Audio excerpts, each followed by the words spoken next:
Occupy Wall Street, day 6. There are still several hundred on the streets of New York's financial district. They are still ignored by those who presumably support them, by those who oppose them, by those who should seemingly just be reporting on them. Why? Back with Michael after Countdown's brief visit to Occupy Wall Street. We aren't going to put up with corporate corruption anymore. We aren't going to put up with corporate money in our politics, corporate money around the world, controlling everything, controlling all of our natural resources, controlling all of our lives. There's a lot of people here that realize something's wrong, but they don't know what. These big businesses like Bank of America and Exxon have so much influence over our government, they will never be held accountable until the people stand up and beg for justice.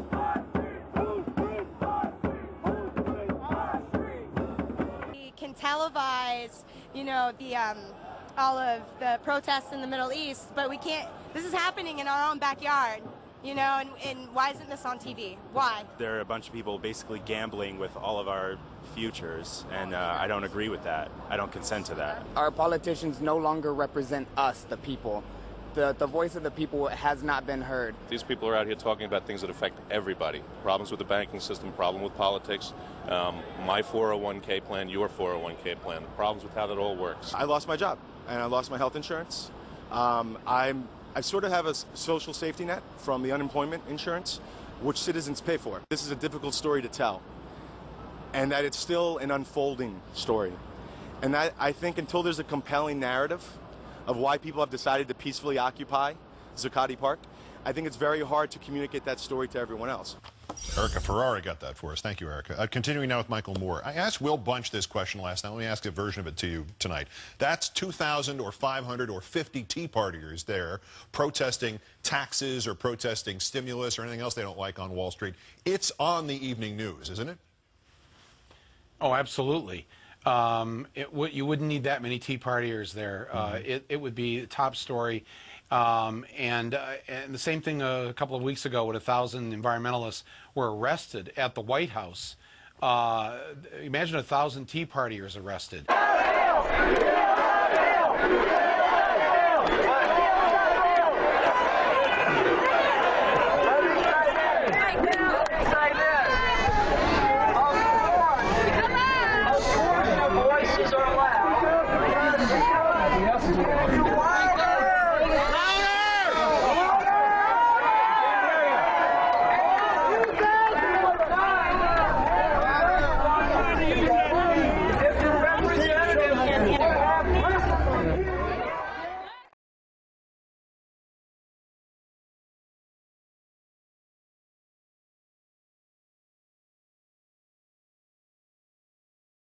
Among those present today were Obama voters.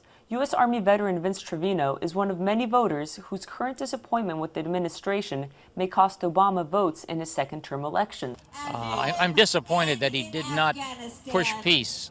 I say, unfortunately, political statements during the campaign don't always mean anything in office once they're elected. President Obama gave a statement the same day of the demonstration regarding the Afghan war's progress. In pursuit of our core goal, we are seeing significant progress.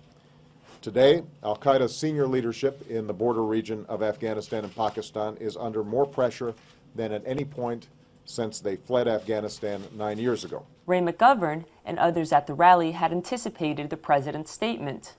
Our president is going to make an announcement today saying we're making progress. Stay with us. We can't quit. Well, we heard that for years in Vietnam. Is nobody around that remembers that? It's a fool's errand. We got to get out of there. And the president has no idea of how the suffering that he's inflicting on our own soldiers and the brutality that is afflicting them as well as the Afghans and Iraqis. So we want to end this. We know a little bit about war. We're veterans. We want to end this and we end it now. Supporters gathered in a single file to march silently toward the White House. A collective arrest of approximately 120 civilians took place. Dozens of members of Veterans for Peace, Dan Ellsberg and Ray McGovern and Chris Hedges, and dozens of leaders, the President, Mike Ferner of Veterans for Peace, leaders of peace groups from across this country. And we are in solidarity with the people of Australia and the people of the world on this. It's that small gang inside that house that's against us.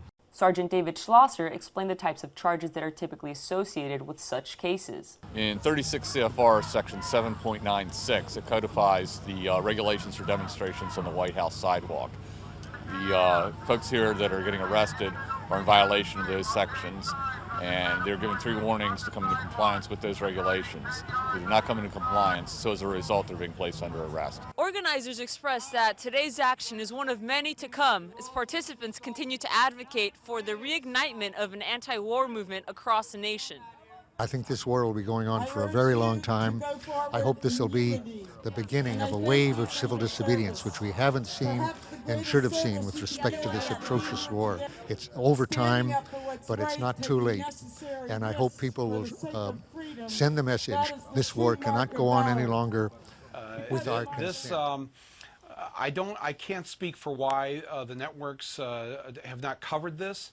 This is really the very first, down on Wall Street, in the financial district, the very first attempt since the crash of '08 to take a real stand, and it's been powerful. And I gotta believe that even though it may only number in the hundreds right now, this is going to grow, not only on Wall Street, but in communities all over America. And I would encourage people watching this show to think about, okay, you can't make it to New York City, but there's a branch of Chase Bank in your town. There's a branch of Bank of America. And there's nothing preventing you from organizing a demonstration outside that branch with signs, with possibly even civil disobedience, to make your voices heard. They think they're going to get away with this. These people who stole the pension funds of the American public, who stole their money, who stole the future of our kids and grandkids, they think they're kleptomaniacs, and they think they're going to get away with it. They have taken our democracy and formed it into a kleptocracy. And if we don't stand up, if we don't have our voices heard, believe me, they're not done yet. There's a reason why corporate America, and I think you've pointed this out before, they're holding $2 trillion of cash in their bank accounts. They've never done this before, never held on to that much. They've taken that money out of circulation, and they're waiting. They know the other shoe's going to drop, and as Mayor Bloomberg said last week, he said there's going to be riots in the street. If we don't provide jobs right away, there are going to be riots. This is Mayor Bloomberg, the billionaire, talking. All right, this isn't Michael Moore saying this. This is Mayor Bloomberg saying this. They know, and the smart rich know, they can only build the gates so high. And sooner or later, history proves that people, when they've had enough, aren't going to take it anymore. And it's much better to deal with it nonviolently now, through the political system, than what could possibly happen in the future, which nobody wants to see. The premise of, or the pretext of the left-wing media exists to mask the kind of right-wing media belligerence. I wouldn't use the term bias, but it's belligerently right-wing. Assuming that's not going to change, what do the protesters in this group and other groups as the ones you just suggested, what do they need to change, if anything, modify, improve, to make the system bend to their will? I think there needs to be a many-pronged approach. Civil disobedience on Wall Street is one approach.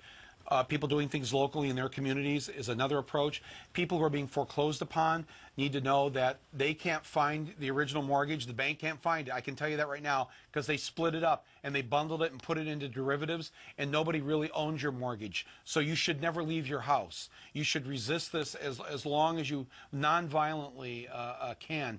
I think, Keith, here's the thing. There is so much rebellion that is percolating right now just under the surface. Agreed. All it's going to take, and you and I we can't predict when this is going to happen, how it's going to happen, but there's going to be a couple of holes that are going to go into that surface, and that is going to just come up like a geyser. And you're going to see massive public reaction against what's been done to their middle-class life. The working poor of this country have suffered long enough, and they're not going to take it. And I think you know that. I know that. Mayor Bloomberg knows that. Warren Buffett knows that. And so they can keep talking about this all they want, but if there isn't serious action right away, what you see on Wall Street, that'll be known as that's where it began. And, you know, I went down there when I made my last movie. It was just me with some police crime tape, and I wrapped it around the stock exchange as my form of protest. And I was very nervous doing that because I saw the cops coming, and And I'm thinking, I saw one officer starts toward me. I said, "Sir, I'm just really just making a movie. I'm just a little comedy." And and he said to me, "That's okay, Mike."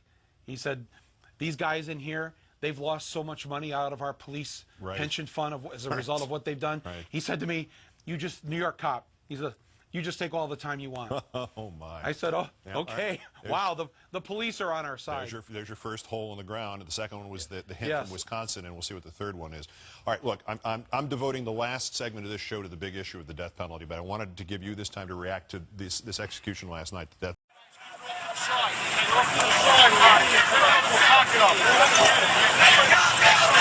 got sold out. Banks got bailed out. We got sold out. Banks got bailed out. We got sold out. Banks got bailed out. We got sold out. Banks got bailed out. We got sold out. Banks got bailed out. We got sold out. Banks got bailed out. We got sold out. Banks got bailed out. We got sold out. We got sold out. We got sold out. Eat the rich. Feed the poor. Eat the rich. Eat the rich. Eat the rich. Eat the rich.